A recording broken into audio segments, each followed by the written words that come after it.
지혜제일 사리불 부처님의 상수제자죠.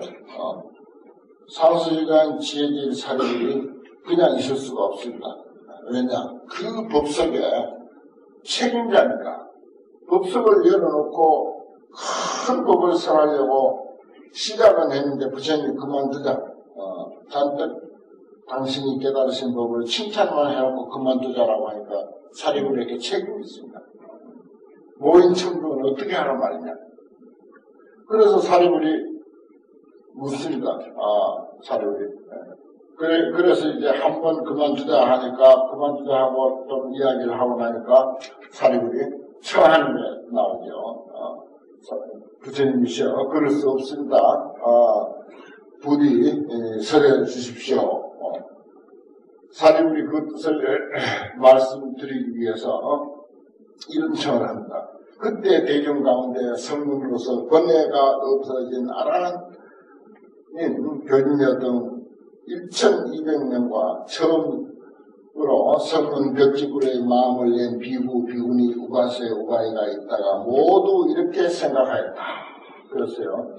지금 세종께서 무슨 까닭으로 은근히 방편을 찬탄하시냐. 말씀하시기를 부처님의 얻은 법은 매우 깊어서 이해하기 어려우며 말씀하시는 취지도 알기 어려워서 모든 성문이나 벽지불로서 따를 수 없다고 하시는가. 부처님이 말씀하신 해탈의 이치는 우리들도 그 법을 얻어서 열반의 일을 얻는데 이제 그 말씀하시는 진정한 뜻을 알 수 없구나. 이런 생각을 해요. 그러니까 이때 사리불이 사후대중이 의심을 알아차리고는 또 자신도 분명히 하기 위해서 부처님께 이런 말씀을 드립니다.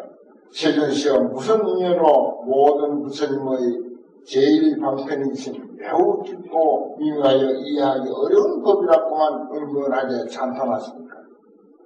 제가 예전부터 지금까지 한 번도 부처님께서 이렇게 말씀하시는 것을 듣지 못하였으며 지금 사후대중들이 모두 다 궁금해하고 있으니 바라옵건대 부처님께서는 이 일에 대해서 말씀해 주십시오. 세존께서는 무슨 일로 매우 깊고 미묘하여 이해하기 어려운 법이라고만 은근하게 찬탄하십니다. 부디 설해 주십시오. 라고 이렇게 이야기를 합니다. 그러면서 이제 사리불은 산문으로 말씀하시고 또 노래로서 또 그것을 요약해서 또 청합니다. 그러니까 부처님은 그때 부처님이 사리불에게 말씀하셨습니다. 그만두자. 더 이상 말할 것이 아닙니다. 만약 이 일을 말한다면 모든 세간과 천신과 사람들이 모두 놀라고 의심하리라 그랬어요. 아니 도대체 무슨 법을 이야기하려고 부처님은 이렇게 뜸을 들이는가? 과연 뜸을 들이는가 아니면 진정으로 그만두기 위해서 그만 입 다물고 말을 하지 않기 위해서 이러는가? 그 두 번째 그만두자 했어요. 앞에서 그만두자 하니까 사리불이 일어나서 청합니다. 또 두 번째 그만두자라고 이렇게 나옵니다. 그러니까 또 사리불이 또 누굽니까? 그냥 있을 수가 없죠. 사리불이 부처님께 다시 말씀드리기를 세존시여 원컨대 말씀하여 주십시오. 원컨대 말씀하여 주십시오.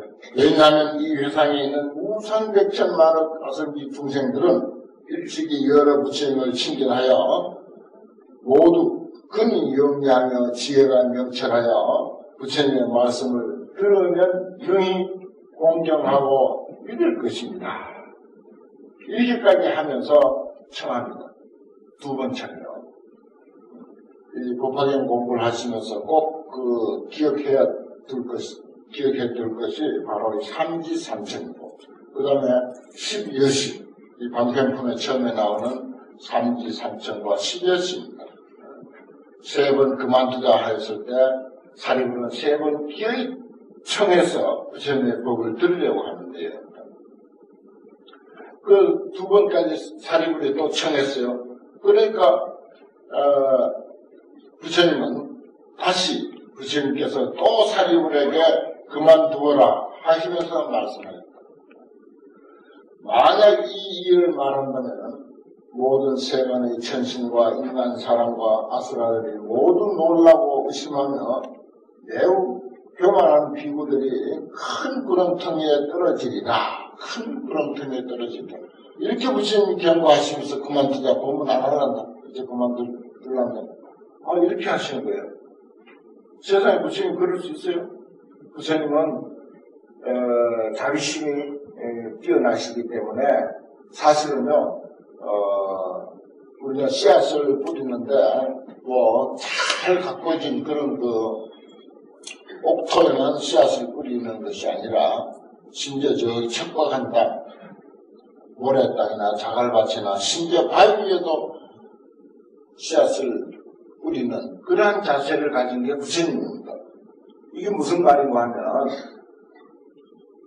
마음이 순화가 잘 돼서 아주 선량하고 부처님의 법을 잘 알아들을 사람에게만 설해주는 것이 아니고 정작 필요한 사람은 그런 사람이 아니죠. 그런 사람은 그냥 둬도 잘합니다.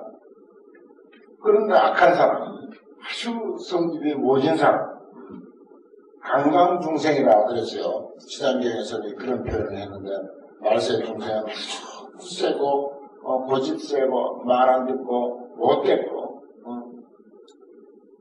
그냥 나쁜 짓만 생각하고 이런 중생들을 강강중생이라 그랬습니다. 그런 강강중생, 땅으로 치면 아주 척박한 땅, 모래밭이나 자갈밭과 같은 그런 땅과 같은 그런 사람에게까지 부처님은 기어이 가르쳐서 그 사람을 진리의 길로 인도하려고 하는 것이 사실은 부처님의 마음인데 그것이 일반적인 불교에서는 그렇습니다. 그런데 법화계에는 도대체 얼마나 위대한 가르침을 설하려고 그만두거나 3번까지 그만두자 하겠습니까? 그런데 사리불도 보통 제자가 아니라 그래서 여기 사리불이 또 재차청합니다. 사리불이 물러설 사례는 아니죠. 물러서면 어떻게 되겠습니까? 그리고 세상에는 이제 3번 청하는 것은 부처님을 맛보자는 뜻입니다. 만약에 3번 청했는데 부처님이 안 들어주면요, 그건 이제 다시 부처님하고는 결별입니다. 세상사에도요, 뭘 청할 때 친구에게 뭘 권할 때 2번 이상 안 권합니다, 사실. 2번만 권하는 게 예의예요. 3번 권하면은 저쪽에서 들어주든지, 만약에 안 들어주면 그걸로 인연 끝입니다. 그 옛날부터 전통이에요. 그래야 올 것도. 그 사람이 말 한마디 꺼낸다는 게 그렇게 쉬운 게 아닌데, 무슨 돈을 빌려달라 하든지, 뭘 요청을 하든지. 그러니까 잘 생각해서, 청할 때도 잘 생각해서 청해야 돼요. 3번 청할 때는 나는, 내 인생 다 걸고, 그동안에 당신과의 인연을 다 걸고 청한다. 이런 각오로 하고, 그것을 들은 사람도 그와 같이 무게 있게 이해를 해줘야 된다는 것입니다. 그 사례부는 그러한 내용을 잘 안다고요. 그 사례부는 이제 그동안 부처님과의 40년 동안 인연 관계를 걸고 다시 3번째 청합니다.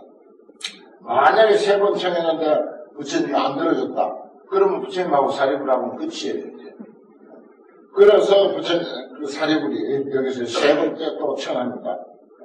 참 대단한 내용이죠. 이때 사례불이 다시 부처님께 말씀드렸습니다. 세종시에 원컨대 말씀하여 주십시오. 원컨대 말씀하여 주십시오. 지금 이 모임에 있는 저와 같은 100천만억 대중들은 세세생명 부처님의 교화를 받았습니다. 이 사람들은 반드시 공경하고 믿을 것입니다. 부처님의 설법을 들으면 생사의 긴 밤에 편안하고 이익이 많을 것입니다. 이렇게 하고 또 사리불은 또 이것을 시연식을 빌어서 노래로도 청합니다. 최상의 양족본 부처님이시여 제일 가는 그 법을 말씀하여 주소서. 저는 부처님의 장자입니다. 원컨대 분별하여 말씀하여 주소서. 여기 모인 수 없는 여러 대중들은 이 법을 공경하고 믿을 것입니다. 부처님이 지나간 여러 세상에서 이러한 이들을 교화하였습니다. 모두 다 일심으로 합장하고서 부처님의 말씀을 듣고자 합니다. 우리들 1200여러 대중과 이 밖에도 부처님의 도를 구하는 많은 사람들이 여기 모인 대중들을 위하여 분별하여 말씀해 주시기를 원합니다. 이들은 이 법을 듣기만 하면 모두 다 크고 큰 환심을 낼 것입니다. 라고 이렇게 부처님과의 40년 인연을 걸고 그 부처님께 마지막에 이렇게 청합니다. 이런 사연들이 법화경에 있어요. 사리부는 처음에 인도 사회에서 부처님을 만나기 전에 아주 훌륭한 다른 어떤 종교의 지도자였습니다. 제자가 250명이나 되었고 그런데 어느 날 사리불과 목걸이는 두 사람이 길을 가다가 어떤 스님을 봤어요. 멀리서부터 스님을 봤어요. 근데 노란 가사를 입었는데 그게 가사인지 머리는 왜 깎았는지 옷은 왜 그렇게 노란 옷을 입었는지 그리고 왜 손에는 바른데 밥그릇을 들었는지 전혀 모를 때 처음 봤을 때입니다. 처음 봤을 때인데 멀리서 이렇게 그 노란 가사를 입은 스님을 보니까 품위가 있어. 걸어가는데 멀리서 보기만 해도 아주 그 품격이 아주 드러나. 야, 저 사람 참 인품이 대단하다. 멀리서 걸어가는 것만 봐도 저렇게 아주 그 교양이 넘치는데 저 사람 도대체 어떤 사람일까? 그 참 탐구심이 높은 사리불과 목걸련이 그 사람에게 쫓아갔습니다. 쫓아갔는데 그 사람은 바로 마승이라고 하는 비구였어요. 부처님 오비구 중에 부처님의 첫 제자 오비구 중에 한 사람이죠. 그 한 사람이 혼자 탁발을 가는 길이었어요. 그런데 그 아름다운 모습, 그 품격, 그 태도, 고개를 돌리는 거, 발걸음 걷는 거, 이 하나하나가 너무 근사해요. 아주 교양이 넘치는 것 같아요. 그래서 가서 저를 인사를 하고서는 훌륭해 보입니다. 사립을 그래요. 당신은 도대체 어떤 스승을 모시고 어떤 가르침을 따르기에 당신의 인격이 그렇게 훌륭해 보입니까? 이렇게 묻습니다. 그러니까 마승비구가 있다가 나는 18태자가 출가해서 도를 이루고 지금 근래 막 교화를 펴기 시작하는데 나는 그분의 제자입니다. 그랬어요. 그러니까 이 사리불이 배우고 싶은 열정이 넘치는 사람이라 그러냐고 그분은 도대체 어떤 가르침을 가르치기에 당신 같은 훌륭한 인격자가 이렇게 제자로 있느냐 그랬어요. 그러니까 이 마승비구가 이런 말을 합니다. 나는 이제 초보자입니다. 초보자라서 아는 게 없습니다. 아는 게 없어서 저는 이야기해 줄 수가 없습니다. 그러니까 사리불이 막 조르는 거예요. 한마디는 해줄 수 있지 않겠냐. 당신 인격이 그 정도인데 왜 아는 게 없단 말이냐면 막 조릅니다. 그러니까 마승비구가 있다가 마지 못해서 글쎄요 한마디는 전해줄 수 있습니다. 이런 말을 나는 자주 듣습니다. 그래요. 그게 무슨 말인가? 빨리 전해달라고 그러니까 제법 종년생, 제법 종년별 아부를 대사하는 상달제 식사예요. 모든 이치는 인연에 의해서 생기는 것이고 유형무형의 삶이나 우리가 행하고 있는 일체 일들이 전부 인연에 의해서 생기는 것이고 또 모든 것은 전부 인연에 의해서 소멸하는 것이다.